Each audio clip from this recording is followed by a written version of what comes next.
ఇప్పుడు artificial intelligence అని ఒకటి భయంకరమైంది కూడా వస్తుందని అందరూ అంటున్నారు. అన్ని రోబోట్స్ చేస్తుంటాయి. ఇంకా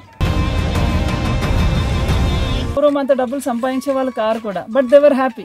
కానీ ఇప్పుడు అందరం డబ్బులు ఎక్కువ సంపాదిస్తున్నా కూడా ఏదో ఒకటి కలహాలు నడుస్తున్నాయి. ఎందుకంటే సో ఈ కూర్మ గ్రామంలో మేము ఎలక్ట్రిసిటీ తీయడానికి కూడా కారణం అదేనండి. ఇక్కడ ఎలక్ట్రిసిటీ పూర్తిగా వాడము, ఫోన్స్ వాడము, టెక్నాలజీ వాడము. పిల్లలకి కూడా ఇక్కడే వృత్తులు నేర్పియడం, తర్వాత వాళ్ళకు వివాహాలు కూడా ఇక్కడనే జరుగుతాయి. ఆహారము 40 ఎకరాల వ్యవసాయం చేస్తున్నాము, బట్టలు ఇక్కడ నేస్తున్నాము. ఎందుకంటే భగవద్గీతలో కృష్ణుడు చాలా క్లియర్గా చెప్తున్నాడు. కృష్ణుడు చాలా డీటెయిల్స్ ఇచ్చేసారండి భగవద్గీత. కృష్ణ హరే హరే హరే రామ హరే రామ.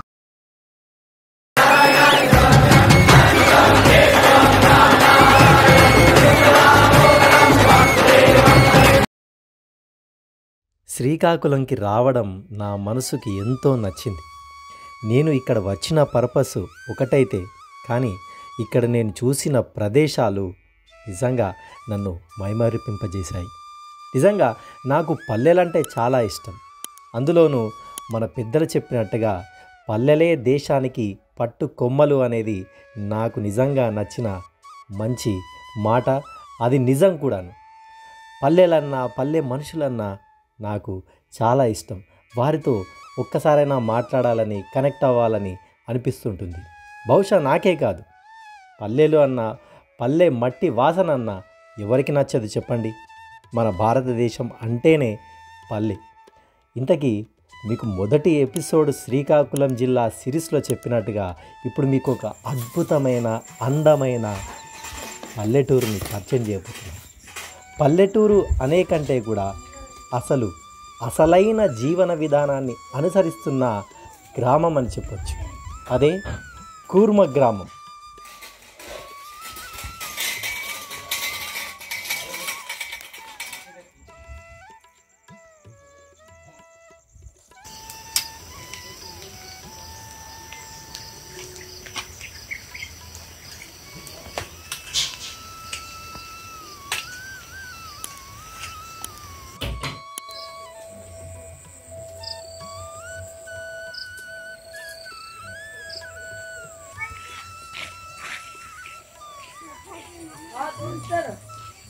అదొక కుగ్రామం. అక్కడ విద్యుత్తు లేదు, టీవీలు, సెల్ ఫోన్లు అసలే ఉండవు. ప్రస్తుత సమాజాన్ని కుంగదీస్తున్న ఎలాంటి అవలక్షణాలేవి అక్కడ కనిపించవు. ప్రజలందరూ బాహ్య ప్రపంచాన్ని ఆధ్యాత్మిక చింతనతో దర్శిస్తూ ప్రకృతి ఒడిలోనే సుఖంగా బతుకుతున్నారు. ఉన్నత చదువులు, పెద్ద ఉద్యోగాలతో సంపన్న శ్రేణి జీవనాన్ని అనుభవించినప్పటికీ జీవిత పరమార్థం ఇది కాదని భావించిన వారంతా అన్వేషణలో భాగంగా పరమాత్మకు చేరువయ్యే వికాస మార్గం సనాతన ధార్మిక జీవనంగా భావించి సరికొత్త జీవన విధానాన్ని అనుసరిస్తున్నారు.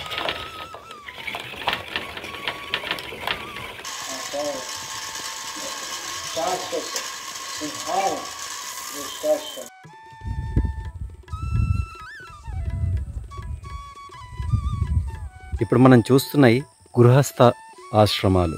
అంటే ఎన్నో ఏండ్ల నుండి శ్రీకృష్ణ భక్తులుగా ఉంటూ ఆ పద్ధతులను ఫాలో అవుతూ ఇక్కడే ఉంటున్నారు వారి ఫ్యామిలీస్తో పాటు. మనందరికీ మన పూర్వీకులు ఎలా నివసించేవారు అనే ఒక కుతూహలం ఏదో ఒక సమయంలో అనిపిస్తుంటుంది, తెలుసుకోవాలన్న ఆతృత ఉంటుంది. కానీ ఇప్పుడు ఆధునిక జీవన విధానంలో అసలు విశాలమైన ప్రదేశంలో ఉండడానికి స్థలం కూడా దొరకని రోజుల్లో కాలం మారుతున్నా కొద్దీ అలవాట్లు, పద్ధతులు మారుతూనే ఉన్నాయి. కాలం మనుషులను అలా ముందుకు తీసుకెళ్తూ ఉంది. అయితే కాలానికి ఎదురు నిలుస్తూ పూర్తిగా పాత పద్ధతులను అనుసరిస్తూ విభిన్న పంథాని అనుసరిస్తున్నారు శ్రీకాకుళం జిల్లాలో ఉన్న కూర్మ గ్రామానికి చెందిన ఈ ప్రజలు.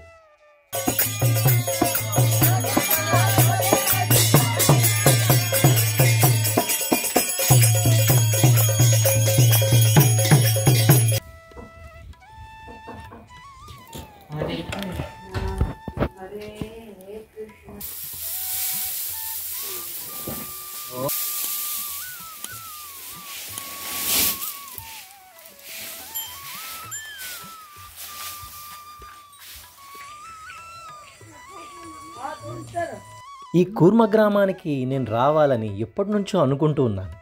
కానీ హైదరాబాద్ నుండి ఇంత దూరం అంటే శ్రీకాకుళం జిల్లా హీరా మండలంలోని ఈ ప్రాంతానికి రావాలంటే ఖచ్చితంగా 2 రోజులైనా కానీ కేటాయించుకోవాలి. కానీ అనుకోకుండా నా స్నేహితుడి పెళ్ళికి ఇదే ప్రాంతానికి రావటం, ఆ ప్రాంతానికి దగ్గరలోనే ఈ కూర్మ గ్రామం ఉండడం, ఇక మళ్ళీ ఛాన్స్ రాదు, మిస్ చేసుకోవద్దని ఒక రోజు ఉండడానికి నిర్ణయం తీసుకున్నాను. 200 ఏళ్ల నాటి భారతీయ గ్రామీణ జీవన విధానం, సాంప్రదాయాలు, పద్ధతులు, ఆహారపు అలవాట్లు, కట్టు బొట్టు వృత్తులు వీటన్నింటినీ ఒకే చోట కలిసిపోసినట్లుగా కనిపిస్తుంది కూర్మ గ్రామం. ఈ గ్రామాన్ని 2018 జూలైలో అంతర్జాతీయ కృష్ణ చైతన్య సంఘం సంస్థాపక ఆచార్యులైన భక్తి వేదాంత స్వామి ప్రభుపాదులు వారి శిష్యులు కలిసి ఏర్పాటు చేశారు. మొదట్లో కొద్ది మందితో ప్రారంభమైన కూర్మ గ్రామంలో ప్రస్తుతం 13 కుటుంబాలు, 16 మంది గురుకుల విద్యార్థులు, 6 బ్రహ్మచారులతో కలిసి మొత్తం 56 మందికి పైగా నివసిస్తున్నారు. బ్రిటిష్ వారి ఏలుబడిలో భారతీయ వర్ణాశ్రమ వ్యవస్థ గాడి తప్పడంతో తిరిగి ప్రపంచాన్ని సనాతన ధర్మం వైపు మరల్చడమే ధ్యేయంగా కూర్మ గ్రామం ప్రజలు సంకల్పించుకొని ఆ దిశగా ప్రచార కార్యక్రమాలు నిర్వహిస్తున్నారు.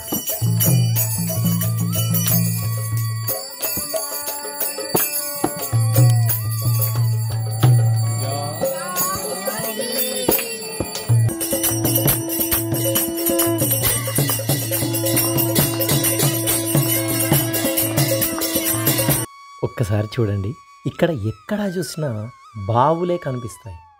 మొదట్లో చెప్పినట్టుగా కరెంట్ అనేది ఉండదు. ప్రతి ఇంటి ముందు బావి అనేది ఉంటుంది.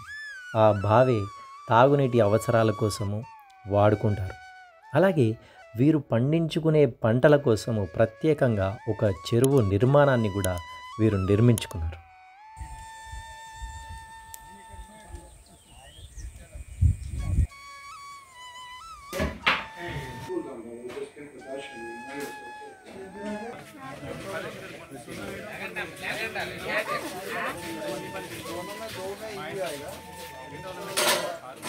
కూర్మ గ్రామంలో ఉన్నవారంతా గొప్ప కుటుంబాల్లో పుట్టి పెరిగిన వారే. ఉన్నత చదువులు చదివి లక్షల్లో జీతాలు వచ్చే సంస్థల్లో పనిచేసిన వారే. కానీ యాంత్రిక జీవితానికి విసుగు చెంది ప్రకృతిలో మమేకమై పరమానందం పొందేందుకు సకుటుంబ సమేతంగా అన్ని వదిలి ఈ గ్రామంలో నివసిస్తున్నారు. కావాలంటే మీరే వినండి వీరి మాటలు. స్వయంగా వారి బట్టలను వారే చేనేత దుస్తులను చేస్తున్న వీరు ఎలక్ట్రికల్ ఇంజనీరింగ్లో అత్యున్నత ఉద్యోగం చేసి ఇక్కడికి వచ్చి నివసిస్తున్నారు. ఒకసారి వారి మాటలు విందాం. హరే కృష్ణ.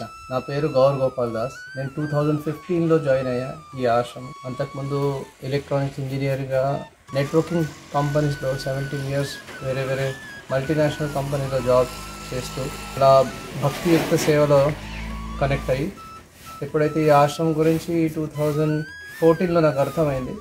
దీని గురించి ఇంకా ఎక్కువ అర్థం చేసుకొని ఇక్కడ ఉండే కొంత భక్తులతో ఎక్కువగా చర్చిస్తూ నేను ఇక్కడనే మళ్ళీ జీవితాంతా ఇక్కడ ఉండాలనే సంకల్పంతో 2015 జూన్లో జాయిన్ అయ్యి. సో అలాగా గత 10 సంవత్సరాల నుంచి నేను నా కుటుంబం ఇక్కడే సేవ చేస్తున్నాం. చాలా ఆనందంగా. ఆనందం అంటే ఏమిటి, నిజమైన జీవితం ఏమిటి, ఈ ఆశ్రమంలో ఈ భక్తియుక్త సేవలో నాకు అర్థమైంది. అదే అన్నిటికంటే ఉన్నతమైన జీవితం. మానవ దేహం భగవంతుడు ఇచ్చింది, దాని ఒక ఉద్దేశం మనం ఆత్మ సాక్షాత్కారం పొంది భగవంతుని కృష్ణునికి సేవ చేయడం మాత్రమే. అది అర్థమయ్యాక గురు సేవలో పూర్తిగా శరణాగతి పొందే ఒక కోరికతోనూ నేను ఇక్కడ నివసిస్తున్నాను. హరే కృష్ణ. ఇప్పుడు ఆర్టిఫిషియల్ ఇంటెలిజెన్స్ అని ఒకటి భయంకరమైంది కూడా వస్తుందని అందరూ అంటున్నారు. అన్ని రోబోట్స్ చేస్తుంటాయి. ఇంకా తర్వాత పూర్వం చూడండి, ఎవరైనా మ్యారేజెస్ చేసుకున్న తర్వాత కనీసం చివరి వరకు అంటే 80 సంవత్సరాల వయసు ఉన్నా కూడా వాళ్ళు జీవించే వాళ్ళు కలిసి. కానీ ఇప్పుడు రీసెంట్ గా చాలా మంది డైవర్స్ ఇచ్చుకుంటున్నారు. మూడోది జాయింట్ ఫ్యామిలీస్ ఉండేవి, అన్ని ఫ్యామిలీస్ కూడా సింగిల్ పర్సన్స్ అయిపోతున్నారు. అంటే ఎందుకంటే బోత్ ఆర్ వర్కింగ్. ఇప్పుడు హస్బెండ్ వైఫ్ ఇద్దరు వర్క్ చేస్తున్నారు. ఇప్పుడు ఆఫీస్కి వెళ్తే స్ట్రెస్ ఉంటుందండి. ఇద్దరు స్ట్రెస్లో ఉంటే ఇంటికి వస్తే ఫైట్ అవుతుంది కదా కంపల్సరీగా. అందుకే భగవంతుడు ఇచ్చిన సిస్టమ్ ఎట్లా ఉంటుందంటే ఎవరి పాత్ర వాళ్ళకి ఇచ్చారు. కుటుంబాన్ని కష్టపడైనా సరే నువ్వు పెంచాలి అని తండ్రి బాధ్యత ఉండేది. పిల్లలు ధర్మంగా పెంచడం తల్లి బాధ్యత ఉండేది. ఇది ఒక సిస్టమ్. ఈ సిస్టమ్ డిస్టర్బ్ అయిపోయింది. అందుకనే అందరు ఫైట్ చేయాల్సి వస్తుంది. ఈవెన్ దో ఇప్పుడు పూర్వం అంత డబ్బులు సంపాదించే వాళ్ళు కారు కూడా, బట్ దే వర్ హ్యాపీ. కానీ ఇప్పుడు అందరం డబ్బులు ఎక్కువ సంపాదిస్తున్నా కూడా ఏదో ఒకటి కలహాలు నడుస్తున్నాయి. ఎందుకంటే స్ట్రెస్ ఎక్కువ అయిపోతుంది. పూర్వం ఎట్లా అంటే ఫిజికల్గా ఎక్కువ స్ట్రెస్ చేసేవాళ్ళు, ఇప్పుడు బయటికి అందరూ మంచిగా కనిపిస్తారు కానీ మైండ్లో ఎంతో బరువు మోస్తుంటారు అనమాట. అది సో ఈ కూర్మ గ్రామంలో మేము ఎలక్ట్రిసిటీ తీయడానికి కూడా కారణం అదేనండి. ఇక్కడ ఎలక్ట్రిసిటీ పూర్తిగా వాడము, ఫోన్స్ వాడము, టెక్నాలజీ వాడము. జస్ట్ బట్టలు నేయడం మనది స్వయంగా, ఆహారం పండించుకోవడము, ఇల్లు కూడా స్వయంగా మట్టి ఇళ్లలో ఉండడం, పిల్లలకి కూడా ఇక్కడే వృత్తులు నేర్పియడం, ఇక్కడే పిల్లలకి వృత్తులు నేర్పియడం. తర్వాత వాళ్ళకు వివాహాలు కూడా ఇక్కడనే జరుగుతాయి. తర్వాత జాయింట్ ఫ్యామిలీస్ పూర్వం ఎలా ఉన్నారో అదే విధంగా ఉండడం. తర్వాత ఎవరైనా ఫ్యామిలీ జాయిన్ అవుతా అన్న కూడా మేము జాయిన్ చేసుకుంటున్నాం ఇక్కడ. సో ఇక్కడ వస్తు మార్పిడి, ఇక్కడ కరెన్సీ ఉపయోగించము. ఇప్పుడు ఏదైతే మీరు డొనేషన్స్ చూస్తున్నారో ఇవి మాకన్నీ డెవలప్మెంట్కి కన్స్ట్రక్షన్స్ అవుతున్నాయి, ఆవులు పెరుగుతున్నాయి కాబట్టి ఈ డొనేషన్స్ అడుగుతున్నాము. కానీ బేసికల్గా మేము ఆహారము 40 ఎకరాల వ్యవసాయం చేస్తున్నాము, బట్టలు ఇక్కడ నేస్తున్నాము. తర్వాత మట్టి ఇల్లు ఏవైతే మీరు ఇల్లు చూస్తున్నారు కదా ఆ విధంగానే జీవించడం సింపుల్గా. ప్రతి ఇంటికి ఒక బావి ఉంటుంది. వాటర్ స్కేర్సిటీ కూడా బయట చూడండి మీరు. వాటర్ కూడా సరైన వాటర్ దొరకట్లేదు.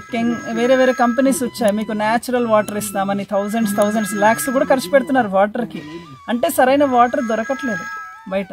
ఆహారము ఆర్గానిక్ దొరుకుతుందా అని పీపుల్ ఆర్ స్పెండింగ్ ఎంతో మనీ స్పెండ్ చేస్తున్నారు.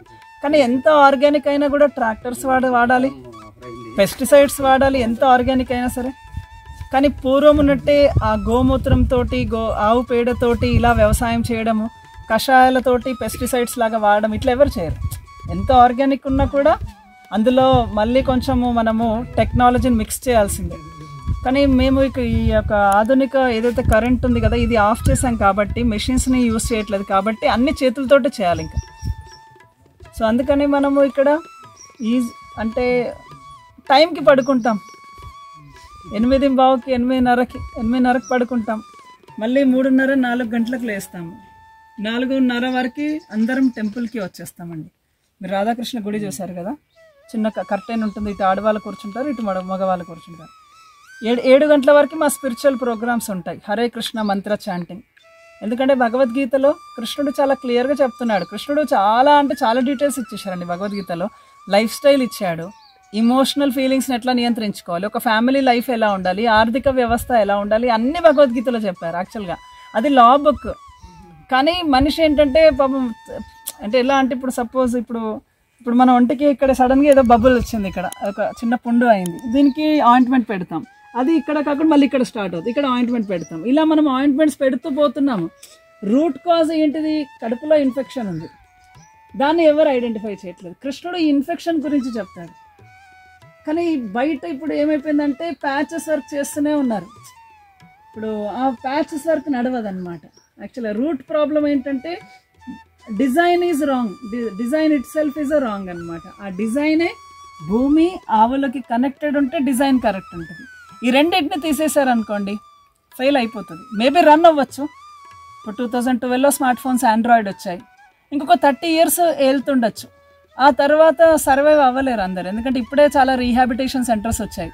అంటే పిల్లలందరూ మొబైల్స్కి అలవాటు అయిపోయి నరాల వీక్నెస్ వచ్చి మళ్ళీ వీటిని దూరం చేయాలని రీహాబిటేషన్ స్కూల్స్కి జాయిన్ చేస్తున్నారు. అంటే మొబైల్ నుంచి ఎలా దూరం చేయాలి పిల్లల్ని అని చాలా ఫీజులు కడుతున్నారు దీని నుంచి బయటపడడానికి. సో ఇలా అతికించుకోవడం ఎందుకు, విడిపోవడం ఎందుకు? Just be simple. మాది అందుకే సరళ జీవనం ఉన్నత చింతనం. సరళ జీవితం ఉన్నత చింతనం కూర్మ గ్రామస్తుల ప్రత్యేకత. నిత్యావసరాలైన కూడు గుడ్డ ప్రకృతి నుంచే పొందవచ్చని నిరూపిస్తూ ప్రకృతి సేద్యంతోనే వీటిని పొందుతున్నారు. రసాయనాలు లేని వ్యవసాయంతో సొంతంగా నచ్చిన కూరగాయలు పండించుకుంటున్నారు. పశు పోషణ కూడా చేస్తారు. ఇక్కడ పొద్దున ఉదయం నుంచి సాయంత్రం వరకు కూడాను ఎవరి పనులు వాళ్లకు ఇక్కడ వారికి వారే కేటాయించుకుంటూ ఒక క్రమశిక్షణతో మెదులుతారు. కావాలంటే మీరు ఇక్కడ పిల్లవాళ్ళని చూడండి ఒకసారి. అక్కడ ఆవులను మేపుతూ వాటికి కావలసిన పోషణను అందిస్తూ ఆ యొక్క విభాగాన్ని చక్కగా నిర్వర్తిస్తున్నారు.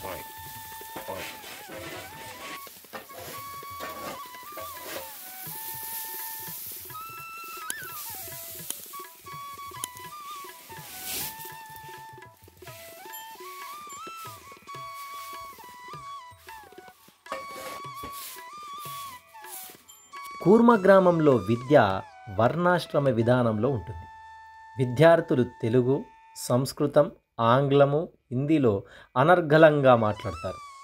ఈ ఆశ్రమంలో తెల్లవారుజామున 4:30 దైవానికి హారతితో దినచర్య ప్రారంభమవుతుంది. ఉదయం భజన, ప్రసాద స్వీకరణ తర్వాత రోజువారీ పనులకు వెళ్తారు. వ్యవసాయం, ఇళ్ల నిర్మాణం, ధర్మ ప్రచారంలో గ్రామస్తులు మమేకమవుతారు. సాయంత్రం ఆధ్యాత్మిక కార్యక్రమాలు నిర్వర్తిస్తారు. ఇక్కడ గురుకులంలో విద్యార్థులకు ఉచిత చదువుతో పాటు సకల శాస్త్రాలను, వైదిక శాస్త్ర ఆధారిత విద్యా విధానాన్ని, ఆత్మనిగ్రహం, క్రమశిక్షణ, సత్ప్రవర్తన, శాస్త్ర అధ్యయనంతో పాటు వ్యవసాయం, చేతి వృత్తులు, తల్లిదండ్రులకు, గురువుకు సేవ చేయడం లాంటివి కూడా నేర్పుతారు.